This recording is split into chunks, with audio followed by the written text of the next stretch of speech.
infractions les plus courantes à Bamako. Pourtant, ce comportement est passible d'amendes pouvant s'élever jusqu'à 15 000 francs CFA. Au vu de toutes les mesures prises et les usagers connaissant les dangers de l'acte, pourquoi le phénomène persiste? Élément de réponse dans ce journal. L'actualité sur le plan sportif, c'est bien la CAN 2017. La compétition s'est brusquement arrêtée pour les nôtres. Après cette élimination, nous sommes allés recueillir les réactions des supporters qui font leur propre analyse de la situation et proposent du coup des solutions. Voilà pour le sommaire. Mesdames, Messieurs, bonsoir et bienvenue dans ce journal. Le secteur du transport est un élément très essentiel dans notre société. Ce sont eux qui rassurent l'approvisionnement du pays dans le domaine économique et l'exportation des produits. Cependant, ces transporteurs dénoncent les tracasseries routières. Suivons ce reportage de Bemba Sibi.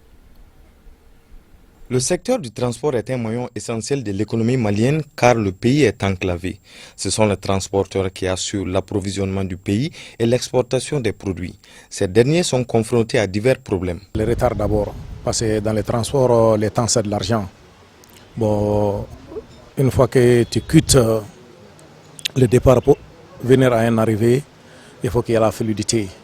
Bon, c'est les tracasseries qui nous fait beaucoup de défauts dans les activités. Même les usagers simples subissent, n'est-ce pas, les conséquences des tracasseries routières. Aujourd'hui, prenons seulement le cas de Bamako. On ne parle même pas de la sous-région. Aujourd'hui, les ouvriers du transport sont mal à l'aise. Et nous avons une autre lutte très ardente d'ailleurs que nous menons depuis plus de 15 ans. Vous savez que le chauffeur, c'est un ouvrier bénévole. Il travaille pendant 20 ans, 25 ans, 30 ans. Il s'en sort après sa carrière, il n'a plus rien sur quoi compter, il n'a pas de pension. Cette situation s'explique par le fait que les chauffeurs travaillent sans contrat et sans aucune garantie sociale. C'est pourquoi les différents syndicats du secteur entrevoient de s'unir pour pallier ces contraintes. L'organisation des syndicats pour qu'ils soient vraiment unis et forts, et renforcer les capacités également des syndicats dans leur activité. Je voudrais faire un appel au renforcement des capacités des transporteurs dans un Mali fort. Et cela passe par des idéaux de paix et de concorde. Alors moi j'appelle pour zéro violence en 2017, dans le cadre du transport, zéro violence en 2017.